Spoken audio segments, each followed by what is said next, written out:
अगर आपके लिए गुड लाइफ का मतलब शाम को पार्टी करना है, एंजॉय करना है, तो दर्शन मत पढ़िए अभी। अभी सही समय नहीं है। जो भौतिकवादी हैं, मार्क्सवादी हैं, वो बोलते हैं धर्म बुरी चीज है। अध्यात्मवादी जनरली बोलते हैं धर्म अच्छी चीज है। मुझसे पूछेंगे तो मैं कहूंगा कि धर्म की सामाजिक उपयोगिता बहुत शानदार है कुछ मामलों में।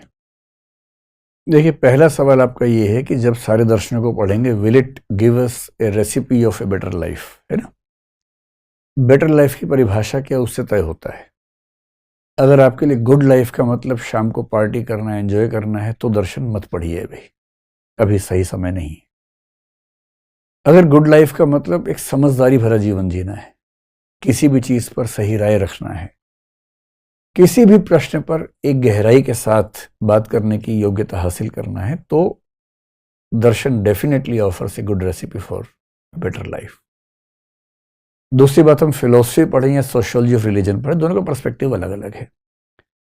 सोशियोलॉजी ऑफ रिलीजन बेसिकली आपको धर्म का सामाजिक पक्ष समझाता है, जैसे उसमें दुर्खीम को पढ़ना सबसे महत्वपूर्ण है, जो कि बहुत जरूरी है। आप मुझसे पूछेंगे धर्म अच्छा या बुरा, देखिए, जो भौतिकवादी हैं, मार्क्सवादी हैं, वो बोलते हैं धर्म बुरी चीज है। अध्यात्मवादी जनरली बोलते हैं धर्म अच्छी चीज है। मुझसे पूछेंगे तो मैं कहूंगा कि धर्म की सामाजिक उपयोगिता बहुत शानदार है कुछ मामलों में। लोग समझ नहीं पाते कि उसकी उपयोगिता आध्यात्मिक से ज्यादा सामाजिक है। एक एग्जांपल लेके देखिए, कल महाशिवरात्रि थी। कुछ लोगों के लिए एक आध्यात्मिक मामला ज्यादा है ना। वो शिव भक्त हैं, उनको बहुत आनंद आता है शिव की भक्ति करने में, पूजा करने में, प्रार्थना करने में। एक पक्ष वो है। दूसरा पक्ष क्या है, कल बहुत सारे मंदिरों में समारोह हुए और वहां लोग इकट्ठा हुए, सैकड़ों लोग इकट्ठे हुए वहां। जो लोग इकट्ठे हुए, वो जब इकट्ठे होते हैं, एक सामाजिक संबंध भी बनता है उनके बीच में, सामाजिक राय बनती है। और क्योंकि हम सामाजिक प्राणी हैं, अपने से मिलती जुलती राय रखने वालों के साथ मिलना बहुत सुख देता है। तुलसीदास जी कह गए हैं, संत मिलन सम सुख जग नाही। अपनी प्रकृति के लोगों से, संत लोगों से मिलने से बड़ा कोई सुख नहीं है जीवन में।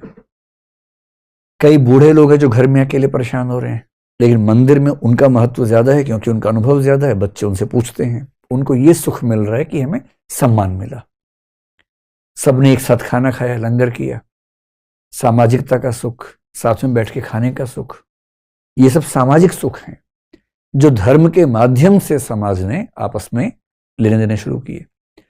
इसलिए धर्म की एक बड़ी भूमिका सामाजिक है, जो कभी कभी नेगेटिव भी होती है, जब दंगे के रूप में सामने आती है, जब विद्वेष के रूप में सामने आती है, बुरी भी हो जाती है। लेकिन उस पक्ष को हटा के देखें तो विशेष रूप से वृद्ध लोगों के, विशेष रूप से घर में रहने वाली महिलाएं जो बाहर नहीं निकल पाती हैं, रोज रोज काम नहीं करती हैं बाहर का, घर में पर्याप्त काम करती हैं, उनको हम जो मान लेते हैं काम नहीं करती हैं, बहुत बड़ी गलतफहमी हम लोगों को है। वो बाहर जाने वाले व्यक्तियों से ज्यादा काम करती हैं घर के अंदर, पर उनके पास एक्सपोजर नहीं है। वो घर के अंदर लगातार बोरियत वाला जीवन हो जाता है। उनके लिए मंदिर जाना, आप देखेंगे महिलाओं, बहुत सारी महिलाओं में शॉपिंग को लेकर खास क्रेज मिलता है। वो क्रेज सामान खरीदने का बहुत कम है, ज्यादा बाहर निकलने का है, एक ऐसी जगह जाने का है जहां बहुत लोग दिखेंगे, बहुत तरह के उत्सव होंगे, कुछ खाने को मिलेगा, पीने को मिलेगा, दोस्त मिलेंगे, परिचित मिलेंगे। उस सामाजिकता की भूख ज्यादा है जो बाजार के नाम पे संतुष्ट होती है।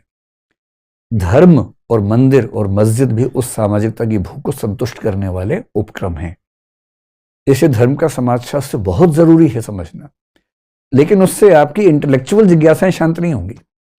अगर आपकी रुचि सामाजिकता को समझने में है तो धर्म का समाजशास्त्र पढ़िए, मर्टन को पढ़िए, दुर्खीम को पढ़िए। नेगेटिव साइड पढ़नी है तो मार्क्स को पढ़िए, है ना, या फायरबाग को पढ़िए।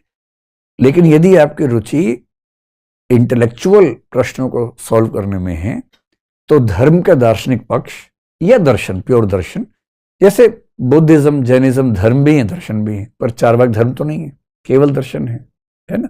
सांख्य धर्म नहीं है, केवल दर्शन है। ऐसे बहुत सारे दर्शन हैं जो केवल दर्शन है, धर्म नहीं है। उनको पढ़ के कुछ नया हासिल होता है, सीखने को मिलता है, उसकी अपनी वैल्यू है।